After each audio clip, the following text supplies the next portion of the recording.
Ornn is one of the most consistently played champions in the game. Since its release, Ornn has been played by pro players in just about every single split of his existence. He is thought to be one of the safest picks in the entire game.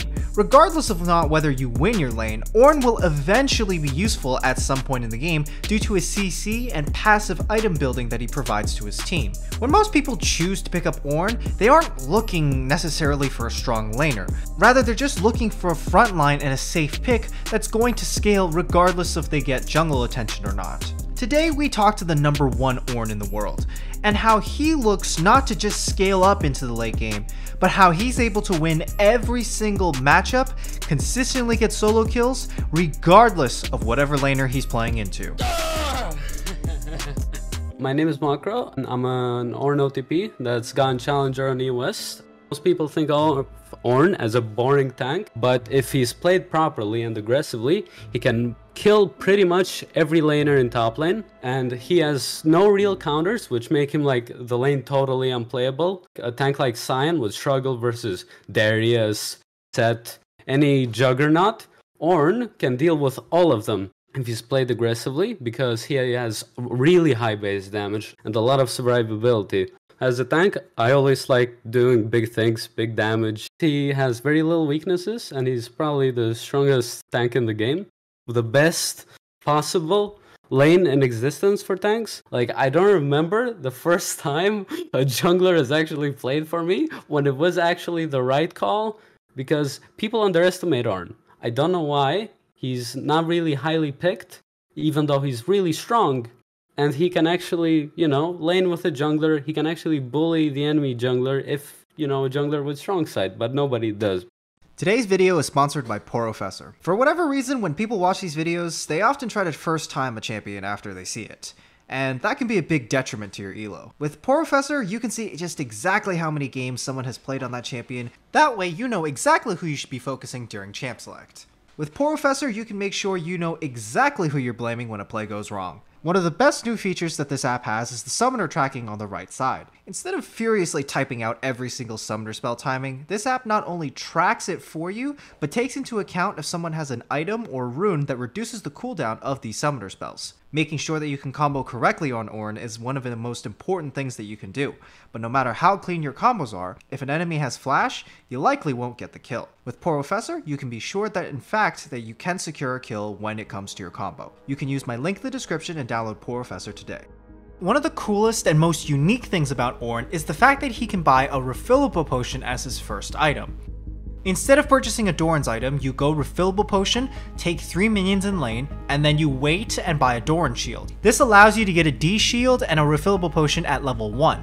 This start feels like a no-brainer for Ornn because you're abusing his passive to the full amount.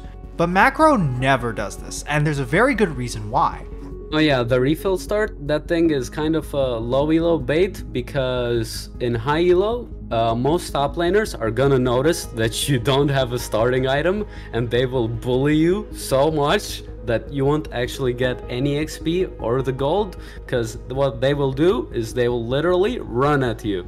Thing is, you can just get refillable on your next back, your first back, after the first 3 or 4 waves. It's high risk for very minimal reward. In low elo, sure, they might not punish you, but you will feel less impactful during the first few levels. Because you can actually get prio with Ornn and play aggressive. You can bully level 1 if you fight with a wave. Most top laners will be stronger. You should start Q into most of them. The only times I do W start is probably into Aatrox or Sett, because your W is displacement immunity. But most of the time you should be just queuing the first 3 melee minions, let them push into you, slowly just get every minion with your Q while zoning them. You can only trade with Grasp, and after that the trade ends. So you're basically just getting CS with Q and make them walk into you so you get a Grasp proc. Until you get level 3, then you actually get your whole kit for trading, and then you get really strong. You just need to let them push into you. That's it. Relax, take it slow, and when you get your 3 abilities and the wave starts pushing back, that's when you actually do something with your champion. A fundamental with Ornn is poking the laner as you're farming. You want to use your AoE, so you're farming while hitting the enemy. You will maximize safety and CSing. I see every Ornn player building Fimbulwinter. They keep thinking of weakening their laning phase and thinking to themselves of, oh, I gotta scale, I gotta scale, I gotta scale, I gotta scale. When in lane, after the few early levels, you can actually contest and get solo kills. And every Ornn plays for tier and doesn't play aggressive enough after a couple of components. I would rather them go for like Wardens or Bammies and just instantly just try and get as many grass procs and try and get as much damage. You'll basically be trading on cooldown every time you get your spells up. Most Ornn players will either play super safe or they will play super stupid, like there's no in between. I think the biggest mistake Ornn players make, just disrespecting your laner a lot, because they think they can actually do something after the trade has ended. They will get a grass proc and they will keep fighting and they'll end up inting. You want to space really hard, like a champion like Jax, Irelia, they will hard punish you level 1, you have to zone a lot. The thing about Ornn is that most times I need to keep a mental fortitude because I know I will be weak-sided, I know that my jungler won't play for me, so I've sort of gotten used to trying to win lanes 1v2 while the enemy jungler just permacamps topside. One of the biggest deciding factors in top lane is matchups. Any top laner knows that when you're in a really bad matchup, there's just not really much you can do. Even if you played this matchup before, or even if you're a significantly better player, that doesn't really mean you're going to be able to win this lane. Since you're Ornn, you're going to end up playing a lot more unconventional matchups than most other regular top laners. I have a matchup sheet is so different for every matchup. Like you'll have one game I will go Ignite TP with fucking Grasp, one game I will go Spellbook, one game I will go Glacial. It's all over the place because there are so many things that Ornn can do because he's so versatile. It's very in-depth. It shows literally how to play the game as Ornn and what you should do from start to finish. It shows what techs you discover in solo queue, and there are a lot of them. I literally have to keep the matchup sheet just to remember what the fuck have I done. Essentially, Macro is like Ornn himself. While Ornn is able to have knowledge and craft any item in the world of League of Legends, Macro himself is able to win and be able to stay ahead in any sort of matchup because he's just as thorough. His matchup sheet includes everything from items to power spikes to exactly what you should be doing to each single champion you're going to be facing off against. Ornn knows how to make any single item in the game. Macro knows how to make any single Ornn lane work for him. Except for Fiora, because she's fucking broken. The Mage, Death Knight, Paladin, Hunter, Rogue, Warrior, Enchanter, Tank, Bruiser, Wizard, Warlock, Priest, Assassin, Gunslinger, Druid, Shaman, Necromancer, Ninja, Gunslinger, Bard, Monk, Robot, Conjurer, Blacksmith, Mystic, Warden, God, Illusionist, Templar, Wizard was able to take up so much damage and give Dragon X the opening that they needed. You know, I can absolutely agree with 100% of what you said there. Ornn he's multi-talented. He has a triple brittle combo, which can one-shot pretty much anyone in top lane, but it is a very hard combo to learn, which requires practice. When I first started playing the champ, I didn't even know it existed. It took me about 2 weeks to learn it. Start with Q to slow the enemy. Immediately after you hit your Q, press R. After just a brief delay, start channeling your E. Because the enemy will have been slowed by Ornn's Q, you are guaranteed to hit the E.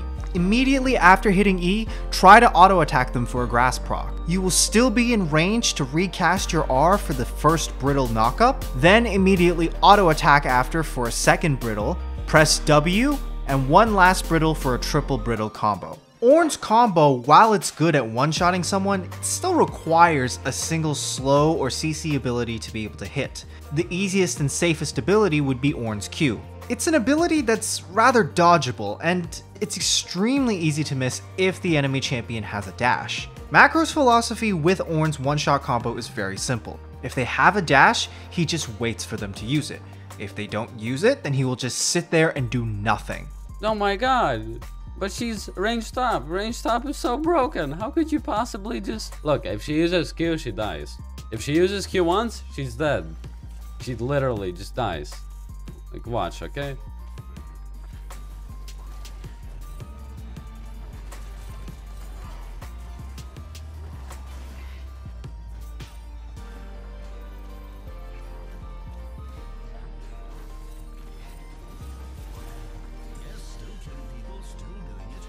See? Ornn is one of the best scaling tanks in the game, so even if you're playing against a Vayne, Ornn's still going to eventually generate a lot of value for his team so long as he's able to get experience. If neither player is being aggressive, then Ornn is still going to get what he wants. The trick for me is that I just don't use my spells at all and just wait until they use all their dashes, because there's no point in hitting somebody with so many dashes. I'll just wait until they use everything, and then I can do my combos, my trades. Well, I am proactively looking for all-ins, but I can't all-in if they have a dash or an escape, so I will try to keep the wave in a state where I can punish, and also they are forced to do something, so I will freeze and wait for them to try and break the freeze, and then I'll punish. They'll walk away, I'll keep the freeze, I'll punish again. It's just a matter of just keeping your laner in a tiny little spot, to whereas they can't do anything. Well, if you like doing damage, and if you like building items and not learning recall timings, Ornn has the best skill expression out of any tank, and I think he's a tank done right. Other tanks just don't match him. Like, you don't see Sion having any crazy combos other than like E ult Q, but like that's about it. They don't get a lot of finesse. Can Sion craft items in lane? He cannot. Boom. Ratio. I feel like Ornn just has smoother combos and is a more modern tank. You don't see any Maokai combos, you don't see any fancy things. Too simple, and I feel like Ornn is just a perfect modern tank, and he just fits the best to the tank role. I love tanks. I've been a tank player since literally the birth of mankind. Tank player in WoW, tank player in Overwatch. I just like tanks. I like people who have a lot of impact in them. I just like big things. Big strong man does big thing. I have played Ornn since I was born to Ornn. Is that abandoned?